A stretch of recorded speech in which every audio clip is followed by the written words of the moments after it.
Mikey Williams, kinukumbinsi na ng Converge 5RXers. Lumilinaw na ang lahat. Si JB Mocon pala yung pinag-aagawan ng Magnolia at Barangay Ginebra once na ibaba sa unrestricted free agency. Ang kaso may problema. Una nang nilabas ni Snow Badwa yung clue na napapakamot ang isang kupunan dahil nabalitaan nila na handa ang Ginebra at Magnolia na sunggaban ang kanilang high-scoring wingman. At sa updated na inilabas na clue ni Snow Badwa ay nakaabang ang Ginebra at Magnolia sa NLEX Road Warriors na ibaba si JV Mocon sa unrestricted free agency. Una na nga daw inilako ng NLEX Road Warriors si JV Mocon sa Rain or Shine Elasto Painters, Phoenix Fuel Masters at maging sa Titan Ultra. Pero dahil nga daw sa malaki yung sahod ni JV Mocon ay wala nga raw taker kay JV Mocon. Kaya naman, para mapakinabangan si JV Mocon at hindi mapunta sa Ginebra o Magnolia, ay ang plano nila ay i-expressway deliver si JV Mocon papunta sa kanilang sister team. At ang involved na sister team ay ang TNT Tropang Giga dahil base sa clue ni Snow Badwa ay kinapos sa Corona. At ang magiging trade scenario nga daw ay possible na magkaroon ng 3 to 4 team trade. At ang target nga daw ng TNT ay makuha ang mala-David na player. Ilan lang naman yung David na player sa PBA. Pwedeng Jason David ng Barangay Ginebra, pero malabo yan. Possible na itong si Christian David yung tinutukoy dyan ni Snow Badwa. Target nga din daw ng sister team ng NLEX na kuhanin ang future draft pick ng isang independent team. Sa ngayon, medyo magulo pa. Pero isa lang yung dahilan kung bakit gustong i-expressway delivery ng NLEX Road Warriors si JV Mocon sa kanilang sister team ay para mapakinabangan si JV Mocon dahil once na maging unrestricted free agent ito ay wala silang makukuha.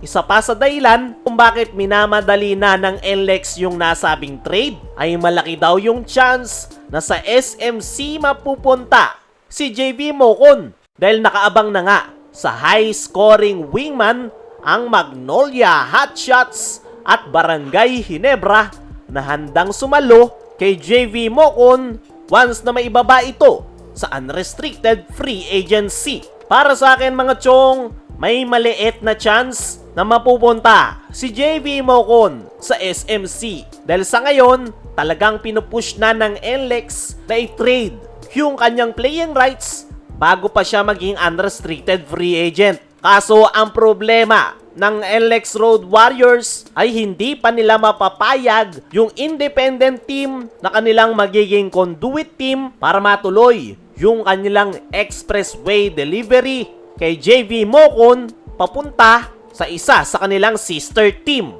Medyo magulo pero kayo na lang ang umintindi. Sa ngayon, wala pa yang confirmation. Pero alam naman natin, kapag naglabas ng info si Snow Badwa, ay malaki yung chance na natutuloy. Actually, hindi naman talaga lalabas yung information na yan dahil ongoing yung pag-uusap ng mga kupunan. Saka lang yan makukumpirma kapag natuloy na yung trade. Sa ngayon, kailangan talagang i-push ng NLEX na i-trade na si Mocon dahil kapag hindi nila yan nagawa, possible na bumagsak ito sa Magnolia Hotshots at Barangay Ginebra na nakaabang lang sa nasabing high-scoring wingman. Samantala, ito namang si Mikey Williams, kinukumbinsi na ng Converge 5RXers. Mukhang tuloy-tuloy nga ang pagpapalakas ng Converge 5RXers sa kanilang kupunan. Una nilang nakuha si Calvin Abueva via trade netong mga nakaraan pero hindi pa nga sila tapos dahil ayon sa mga reports ay kinukumbinsi na ng Converge 5RXers si Mikey Williams na pumirma at maglaro sa kanilang kupunan. At kung mangyayari nga yan mga chong, ay sobrang laki ng itinalon na level ng Converge 5RXers dahil isipin mo, sa loob lang ng isang conference ay nakuha nila si Calvin Abueva at napapayag nilang maglaro si Mikey Williams. At kung mangyayari yan mga chong, isa ang Converge 5RXers sa pinakakatakutan na kupunan sa PBA this upcoming Commissioner's Cup. Dahil last all Filipino nga ay maganda na yung kanilang ipinakita. Ano pa kaya ngayong papasok na si Calvin Abueva at once na makumbinsi nila si Mikey Williams. Kaya mga chong, ano ang masasabi nyo na kinukumbinsi na ng Converge si Mikey? Ano rin yung masasabi nyo na si JV Mocon ang inaabangan ng Magnolia at Barangay Ginebra? I-comment mo lang dyan sa ibaba.